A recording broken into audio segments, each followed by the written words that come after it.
It's all good for right now. Okay. Some won't be up there. I just wanted to make sure. That was loud and clear. All right. First, I would like to present you with a book. Not that you don't have enough books, but this particular book was written by a friend of Thomas Becket, and he wrote it for Thomas Becket. For Thomas Becket didn't have, in this author's opinion, enough intellectual self-defense to do what he was doing, and he was trying to help him out. And his name is John of Salisbury, and it was written in the 12th century. And I thought, if there was such a thing as reincarnation, this guy reminds me of you, and that you would greatly enjoy this. I will read it with pleasure. 12th century defense Thank you, Rich. of logic and reason in a time of irrationality. And I took the liberty of, just in the prologue, I marked a couple pages there that has some, there's a couple quotes in there where he basically lays out why he's doing it. I thought, I got a chuckle out of it, and I thought you could always use a good laugh now and then. This will be the very next thing I read. All right, now I have one last bit of housekeeping. Let me see. If you could read that to the camera while, at the same time, holding this mug, and it'll be the intro for the episode. Or you could change it however you like. Give me the high sign. Hi, I'm John Taylor Gatto, and this is What You've Been Missing. Awesome. Yesterday, the name of R. Gordon Wasson came up, and you raised your eyebrows. What does that name mean to you? Well, it means to me soma, the magic mushroom, and that Wasson wasn't some fringe nut, but some Wall Street heavy hitter. So I read it with great pleasure, not once, but until it fell apart.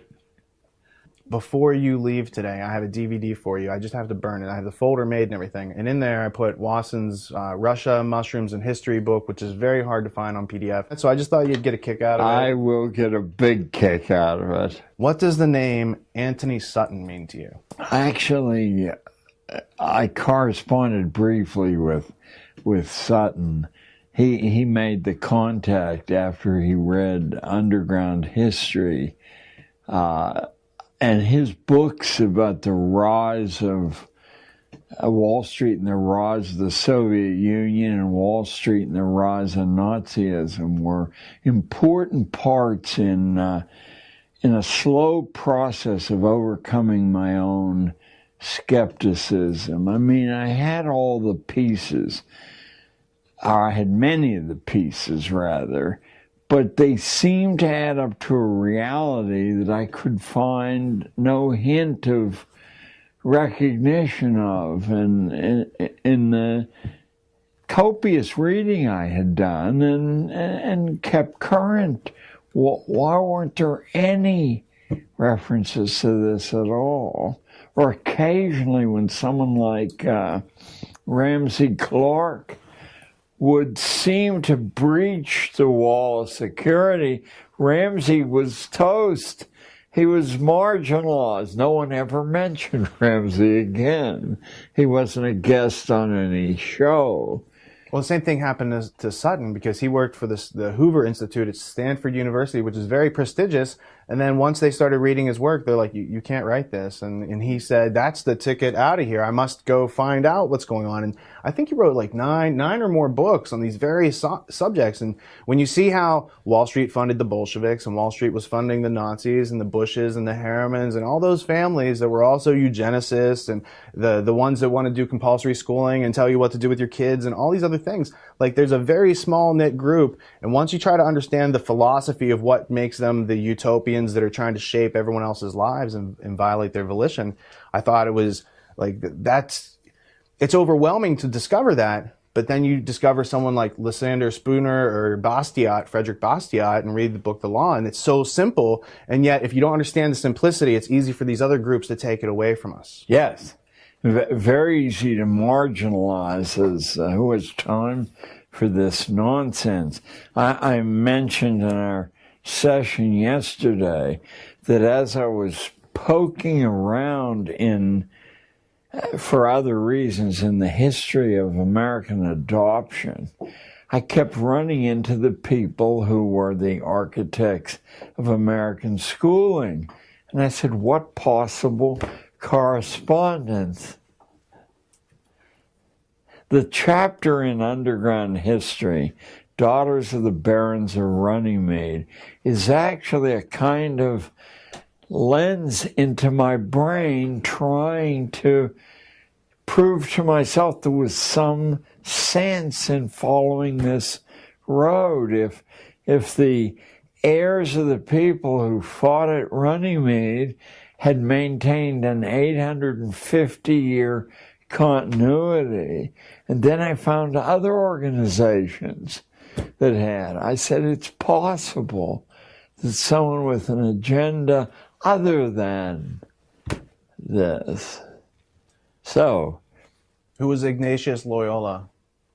Well, Loyola was the founder of the Army of Jesus, the Jesuits, who penetrated the Reformation and eventually produced the phenomenon history records as the Counter-Reformation.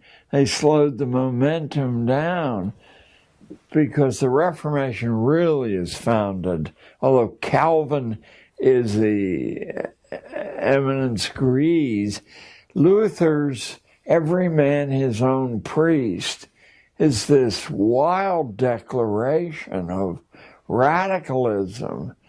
To get rid of the religious priesthood is to get rid of all middlemen, yes. There were many countries that outlawed the Jesuits in the late 1700s, and one of those was the province or electorate of Bavaria. And then there was a Jesuit professor of canon law named Adam Weishaupt, who created a group. And what influence specifically has that group had on the education system? Well, to pursue that line would require so many illusions. I prefer not to enter an area where I can't field the hardest questions with substantive facts, but certainly the sense of powers behind the scenes very, very strong. Let me give you a few specifics. It's been clear since the beginning of standardized testing that the tests do not predict. And the best American, the most prestigious American universities have either dismissed it or kept it in pro forma place. But actually, as Harvard and Princeton told me, it's not a significant determinant. They just don't want to rock the boat, the glue that holds this pyramid together.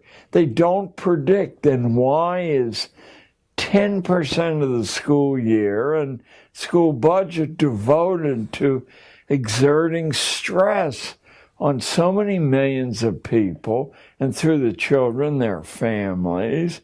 And why do so many innocently ignorant school teachers say this will determine your future when it only does if you convince yourself that it determines your future? It has no predictive power at all other than to signal this is someone who will memorize whatever you ask him to memorize. This is a useful skill. I'm an anti-skill. In the book, the Leipzig Connection, Basics in Education, toward the end of the book, after talking about Pestalozzi, it talks about Pestalozzi's mentor, who was Johann Caspar Lavater, who was working and experimenting on Swiss lower privileged children in a universal schooling system. He was also a Grand Master of the Illuminati. So since Pestalozzi and Lavater and all these other key figures that were in the Prussian education system were also members of the Prussian Illuminati, it just seemed natural to see the takeover and undermining of nationhood of our society, the taking away of our identity through the school system is also making we as a nation incoherent. And it just seems like there is a very militaristic strategy that's been in place a long time. And notice what the specific mechanism is. It's an artificial extension of childhood, theoretically to the grave, but certainly beyond the point where learning anything is easy. As long as you indulge childish fears and childish appetites long enough, you've effectively rendered somebody harmless. You can see it in its crudest form in the military, in the training of recruits, or in fraternities, in the hazing of freshmen. But actually, yesterday I hope we talked about Richard Branson and the turning point of his life at age 4, when his mother drops him miles from home. Throughout most of human history, anywhere on the planet, childhood is over by the age of 7, and even in the most permissive cultures, it's over by the age of 11 or 12.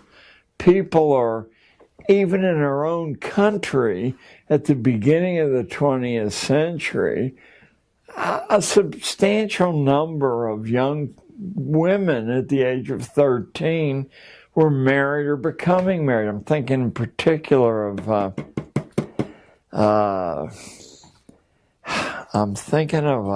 18-volume history of the world that used to be, for 20 years, the premium of Book of the Month Club, written by a husband and wife team.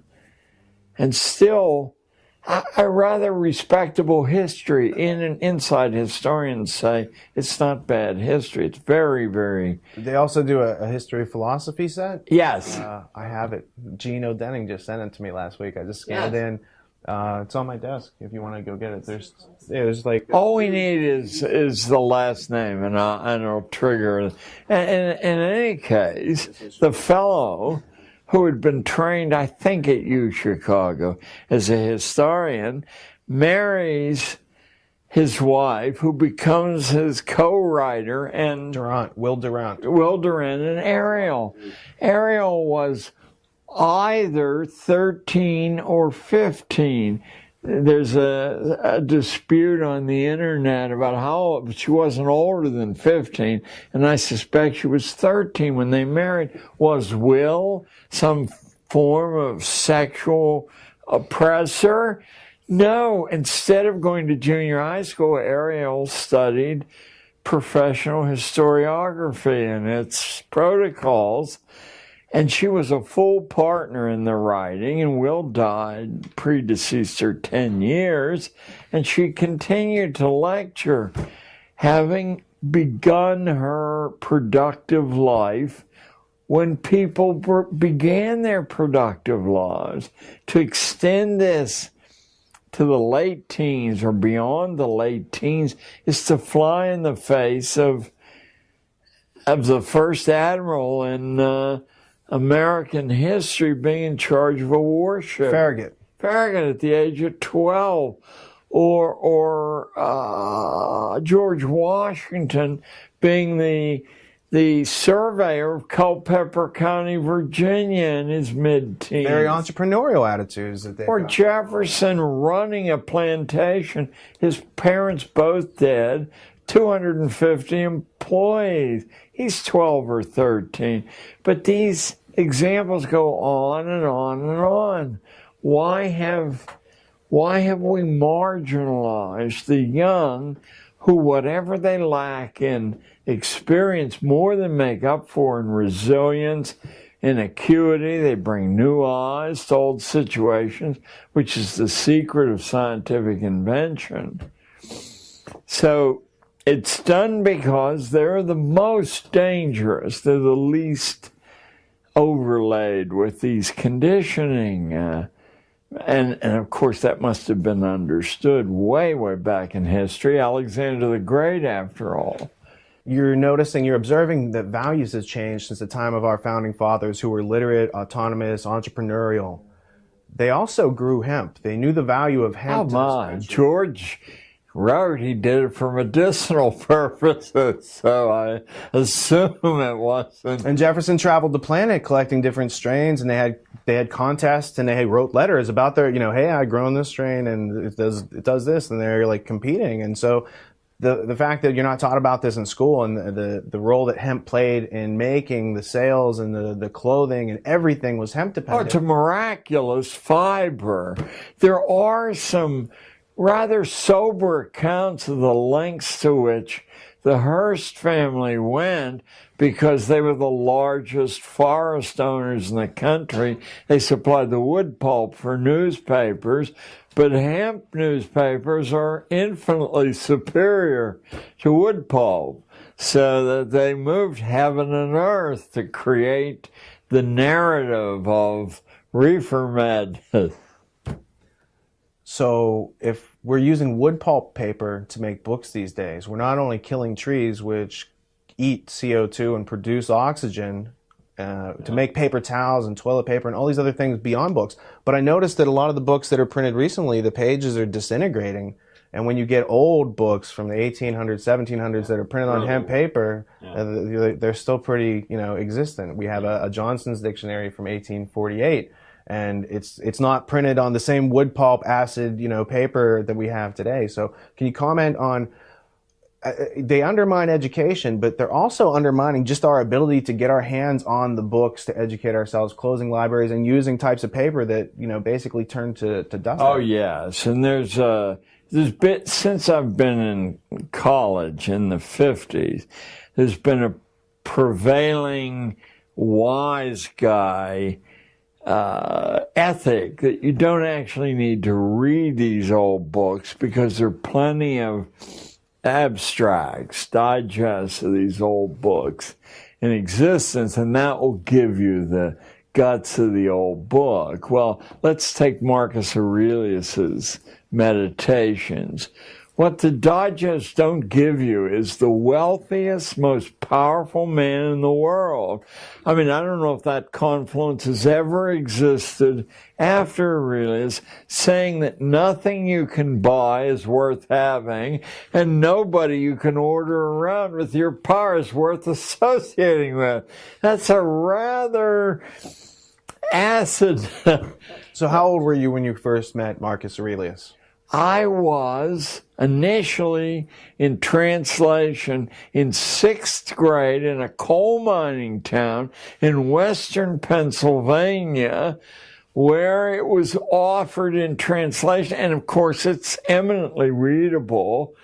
And then in 9th grade, there was an option of reading it in Latin or doing something else. So my mother insisted that I read it, Julius Caesar in Latin, Gallias omnes suis and partes tres, at 75, Quorum unum incolant Belgia. We had to memorize the early part of it.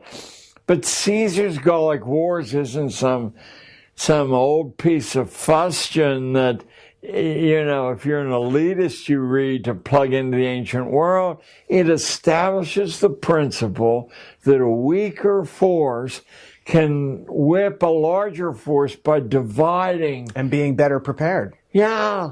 You can set the larger force against one another.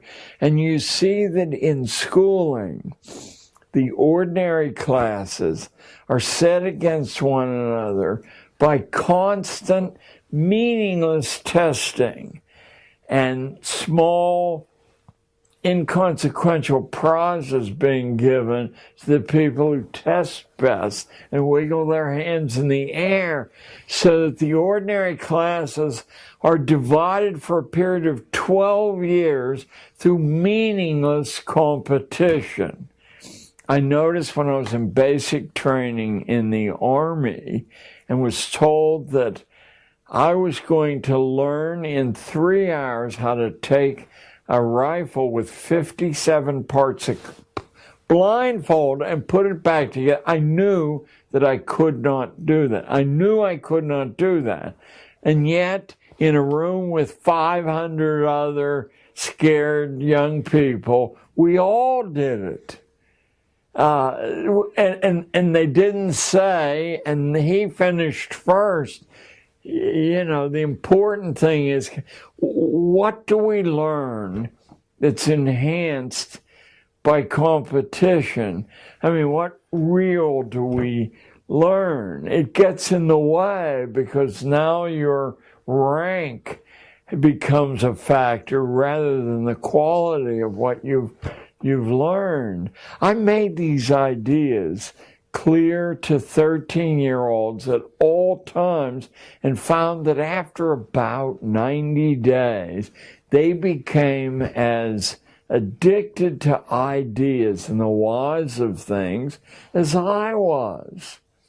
Whenever a new idea would emerge in the classroom, this is quite literally true, I would grab a piece of chalk and write it on the wall. I'd climb a ladder and write it on the ceiling. Inside of that first 90 days, there were hundreds of digests of ideas everywhere, on the floors when there was no room left, front, back, sides of the room. I had world maps and national maps, and I could leap up and point to the origin of the idea as we know it, or simultaneously they came.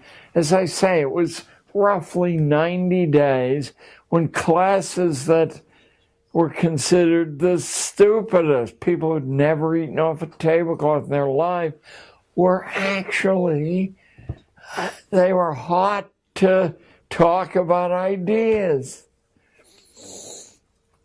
We couldn't have that. How could we maintain the social order and the economic order if we had people who became fully alive when they were young and could get up when they're knocked down? You know, I think a lot of the problem, it's very easy to assign this completely to sinister motives, and there are certainly sinister motives at work, but I think part of it is the problem of how we would manage a society that didn't require managing.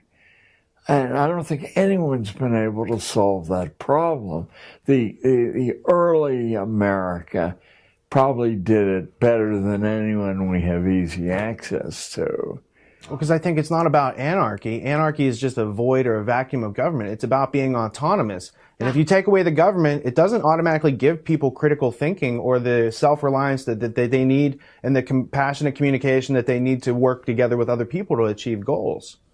Right. So, in your explanation of how you learned the most powerful lesson of doing the impossible, you knew you couldn't do that. And after an hour or so, you had just done something that you knew you couldn't do. I knew I couldn't do it. You took that experience and you taught younger people that they can do that because now they have more years. You had to be at least 18 to be in the Army. Now you're teaching 13-year-olds that the things that you know you can't do, you don't really know that. Right. And you need to get that up here first. Right. So the question that I would follow up with is, in your third interview on Gnostic Media with Jan Irvin, I heard you mention these words, trivium and quadrivium, and I thought it maybe is something that was off your radar, but you spoke eloquently about it. And so where do you have familiarity with the trivium and quadrivium, and what does it mean to you? I went to Jesuit boarding school in third grade, so I'm between the ages of 7.5 and 8.5.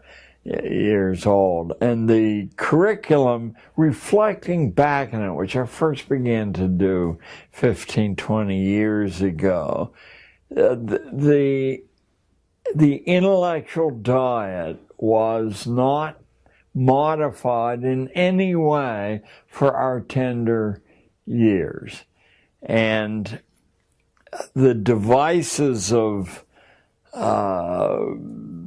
discipline and motivation that would be used in an authoritarian world, they were not chary of using, but I do believe that their hearts were in the right place.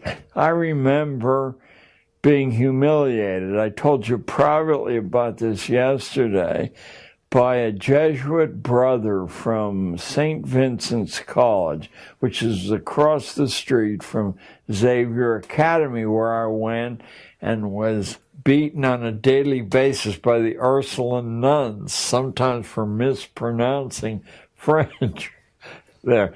But the brother was talking to us in the middle of the Second World War about the causes of the First World War.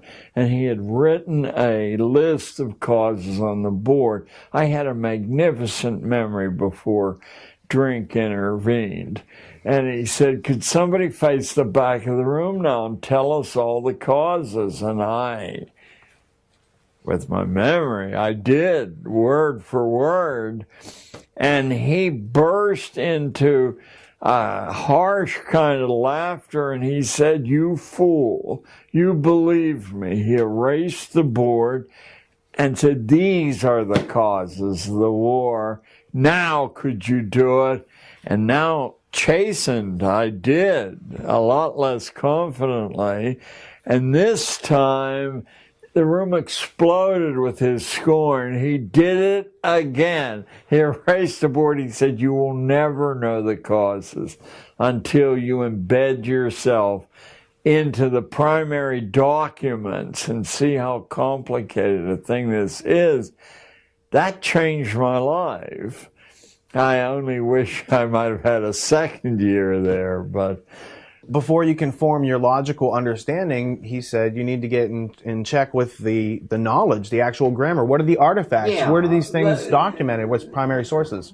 And it probably has occurred to other groups, but the intellectual part of the universal Christian religion, the Catholic Church, had a respect for scholarship. And what happens as you collect data is that it forms itself into patterns.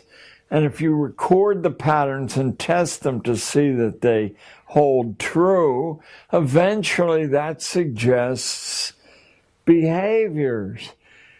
So that they created two formulae, a basic formula which Dorothy Sayers, and I'd urge all your listeners to read her essay, The Lost Tools of Learning. She's a marvelous detective story writer, and the detective stories really aren't genre stories. They're a comedy of manners about the British upper classes, but the trivium was becoming comfortable with a pattern of thinking in which you could dispel confusion. And then the quadrivium was pushing it farther into specialized areas. One of the huge mistakes that schooling makes, even homeschooling, is to organize the agenda and the goals in terms of subject learnings: English, math, social studies, science, because those categories, while better than chaos, are so crude they tend to mask what you're actually after. Take the universal study of the English language. What you're after is a mastery of the written language, the spoken language, and your own writing. So you've got these three divisions, and now if you're after those things, your measurement's not through memory, it's through performance, which is so much more accurate. As we spoke about a little earlier in this session, the standardized tests aren't predictive, and every first-class university knows that. You don't select people because they scored here on the SATs or whatever other tests are administered, because they end up disappointing you. And you waste people who who actually... In real life, we don't use standardized tests to make decisions, whereas you actually do use the trivium to observe, to process that information, and to make informed decisions. Right. And while there are personal variants, so I think the fundamental thing, as every philosopher in human history has said, is know yourself. This is the fundament. Now you can take principles like trivium and quadrivium, and you can do a personal adaptation of them. You know how they will work for you. But the course I actually followed at the beginning was to say, I know this is not good for the kids I've been hired to teach. And where will I find an unerring structure? I said, obviously it will be in the most expensive elite private boarding schools.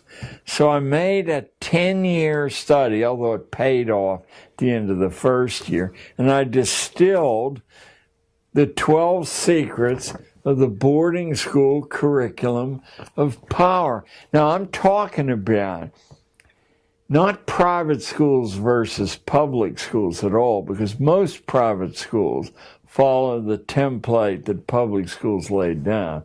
I'm talking about the inner circle, 20 or so. Let me just name a few of them. I'm talking about Groton, where Franklin Delano Roosevelt emerged. I'm talking about St. Paul's, where the senator from Massachusetts who ran for president, the tall, skinny guy, John Kerry, emerged. I'm talking about Andover, where the Bush family went. I'm talking about Choate, where John F. Kennedy emerged. I'm talking about one that not one person in 10,000 has ever heard of, Episcopal in Virginia, where John McCain, the populist, give me a break, emerged. I learned about Episcopal from the sports section of a newspaper. I'm looking for the next Pittsburgh Pirate defeat, and suddenly I see a tiny item that says at the homecoming football game for Episcopal Prep School in Virginia, 25,000 alumni showed up. I said, wait, it's got to be a misprint.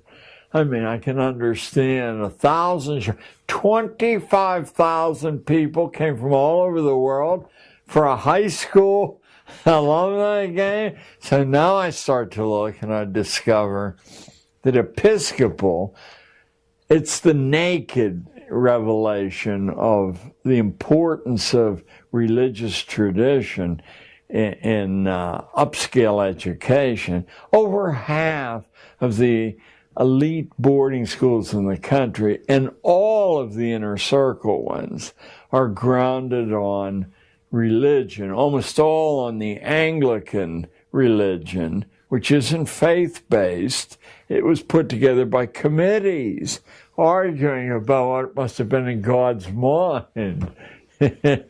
But also there's a respectable number that are Quaker-based. Now here we're talking about a tiny fraction of the population, no more than 100,000 people. It's produced in the 20th century 2 presidents. How is that even possible? Statistically, what would a bookie say the odds of this little splinter group, who we all are taught are innocent and unworldly and pious? Well, so anyway, so I got the 12. So I'd like to, if possible, go through a few of these because I adapted them instantly to Harlem kids and almost immediately began to produce results. It was roughly 90 days because at first Harlem kids don't believe that anything useful to them is going to happen in a school. But after about 90 days, these kids start winning competitions with the inner circle kids of the Upper West Side of Manhattan. Instead of being amazed and wondered about I'm called in and accused of child abuse. What on earth are these people doing? You must have written that for... I said, I will confess, I corrected the spelling and the punctuation. But that steel trap set of ideas proving the case is not mine. I'm not up to that standard there. So I began to get hot water ever since. Let me share a few of these. We all are vaguely aware that literacy is at the heart of an intellectual inner life. But what we don't understand is that prior to the First World War, literacy commonly was divided into passive literacy, reading, and active literacy, speaking and writing. And none of us are aware that in colonial days, to teach active literacy to ordinary people was a crime. Why? Because reading, you're locked in your own head, and you still have the benefit of being able to read the boss's instructions about what to do. But if you can speak well, as our current president can, or write well, you can reach way beyond your own skull and recruit allies. That's a no-no for ordinary people. They're supposed to be so inarticulate, or their writing will look so funny with ink blots and things in it that no one treats them seriously. So strong competencies in the active literacies are at the core of elite private boarding schools like Groton, St. Paul's, Choate, Lawrenceville, Gunnery, Hotchkiss, and each one of those schools, by the way, has some legendary tycoon as a patron, or sometimes more than one. Canton, Connecticut is J.P. Morgan's baby. So, and this is in no particular order. Insight into all institutional forms.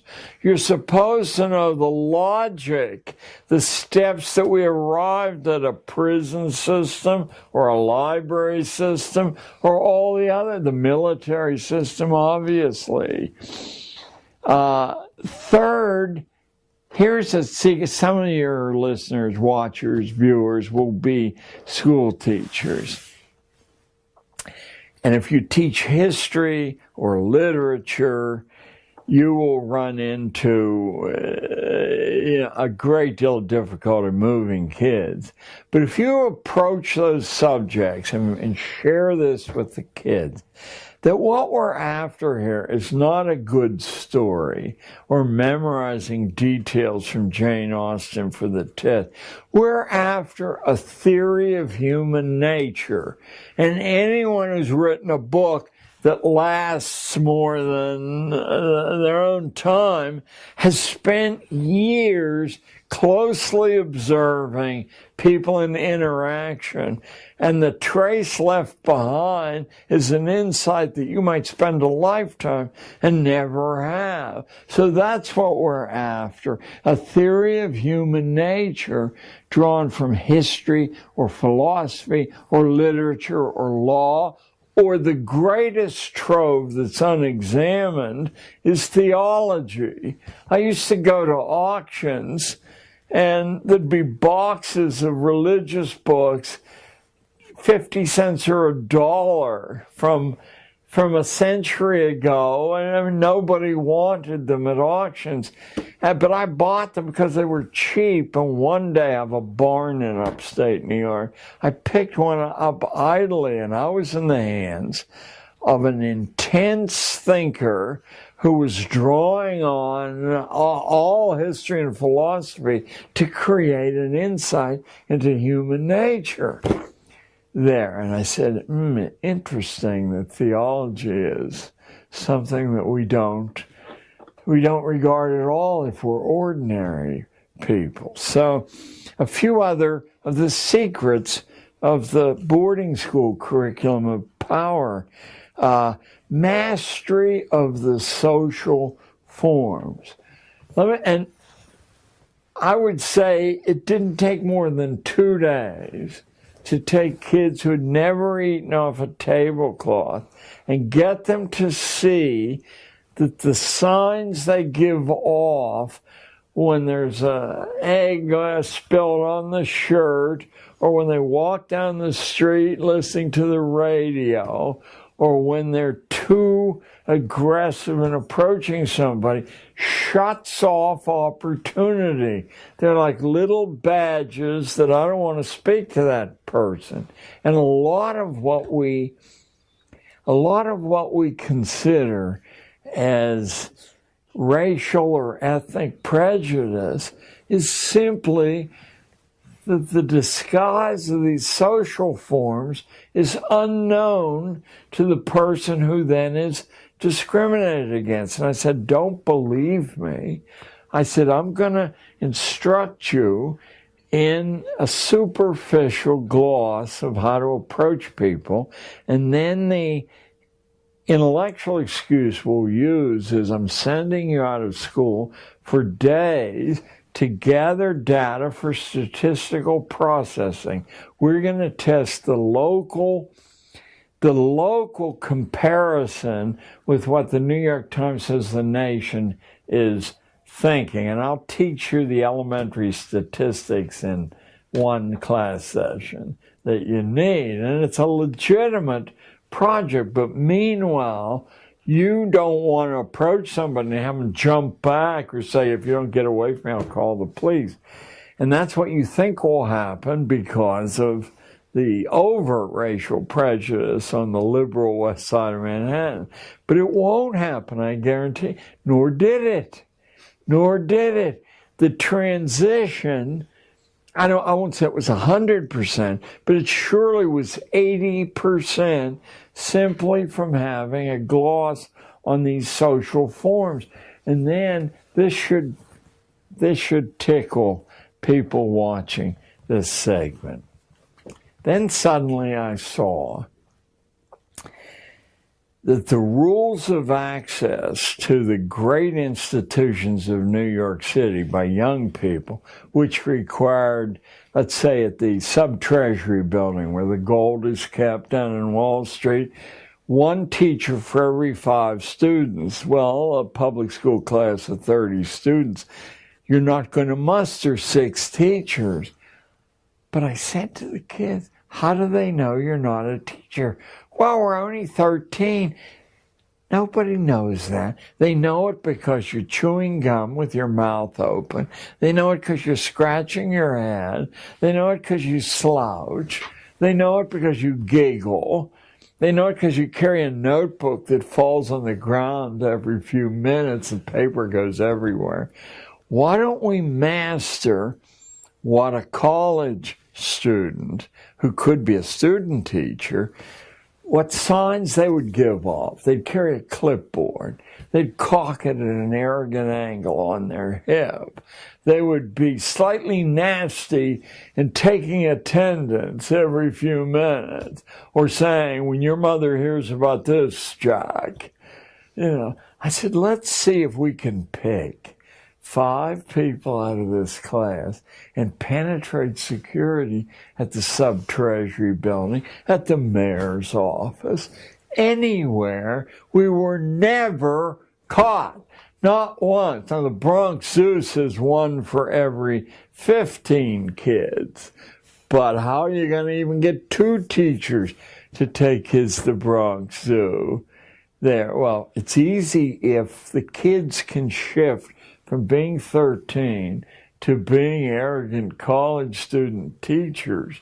Never caught in 8 years of doing this. Well, that's real self-esteem. It gives them real confidence from experience. And to be able to go into Columbia, sit in the back of a class, and see what college is like before you have to go to college takes away a lot of anxiety. Now, I don't know why you said that, but okay. We were only 20 blocks from Columbia, and I have a degree from Columbia, so I understood that the law school classes, there are 300 people in these banks of seats, And the only way, no one takes attendance there. Your grades on the tests are evidence of whether you've been attending or not.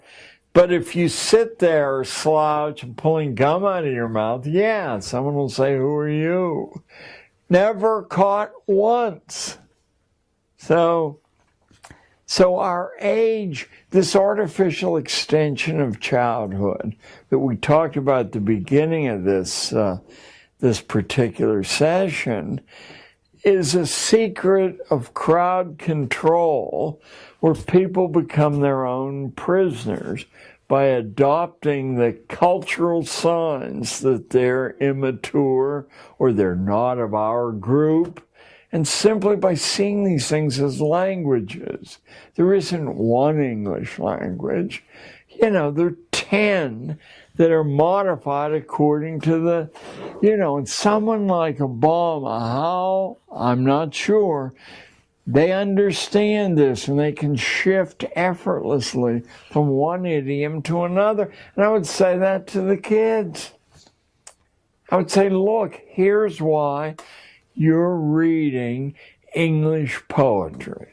Now, there are a lot of reasons, but here's why we're doing it.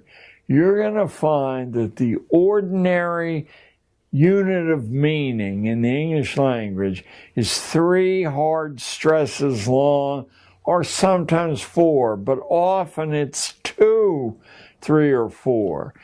But as you enter the realm of intellect and you have more to say or more nuances to say, you need larger units of meaning. 5, that's iambic pentameter. Even 6, that's hexameters. There, the Greeks used 7 septameters, and I want you to feel that, and you'll feel it by reading and memorizing some of this poetry. You'll have the models built into your head to shift back and forth according to your audience there. Shakespeare, to the ignorant, writes iambic pentameter lines. And one of the reasons you don't want to even look at Shakespeare is all the lines seem to be pretty much the same length. But I'm going to teach you something that he knew 4 centuries ago. It looks like they're all the same length, but there's a breath pause in this speech after 2 hard beats. The next breath pause is 12 before you've delivered your meaning. 3, 4. There's this inner jazz at work underneath this regular pattern. You can learn to do that. Once someone exposes the secret to you, that's half the game. And the other half of the game is simply building the models into yourself so you don't have to think, now here. And yet we used an exercise that, if I tell you, immediately turned horribly dull writers into at least modestly interesting writers, and it's totally mathematical. I said it'll take you a while to incorporate what I just said.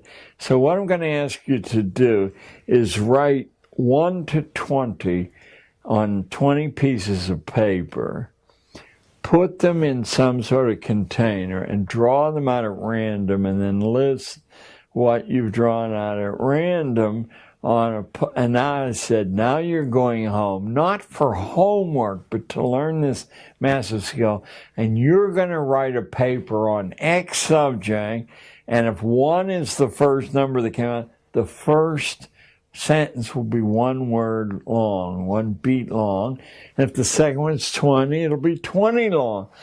Immediately, remember, I had to read 120 of these things at a time. And one of the reasons they were horrible is everyone had either a 3 or a 4 unit or a mixture in there. Now they had the kind of jazz that readers aren't completely conscious of, but they record as something interesting about, even when he's writing about a milk separator. And you as a filmmaker, remember Eisenstein's film of the peasants watching milk being separated on a Russian farm in the 1920s. Why is it so awfully interesting? Because he understood things, that the eye is looking at the movement of light around the screen. It's looking at entrances and exits. 13-year-old kids from Harlem can master these secrets just as well as 25-year-old Harvard students can. And then they become preternaturally sophisticated. What on earth? How do you know these things? Because they're our birthright. We're biologically equipped to learn this way, unless somebody sticks their oar in and intervenes and says, read Jack London and memorize.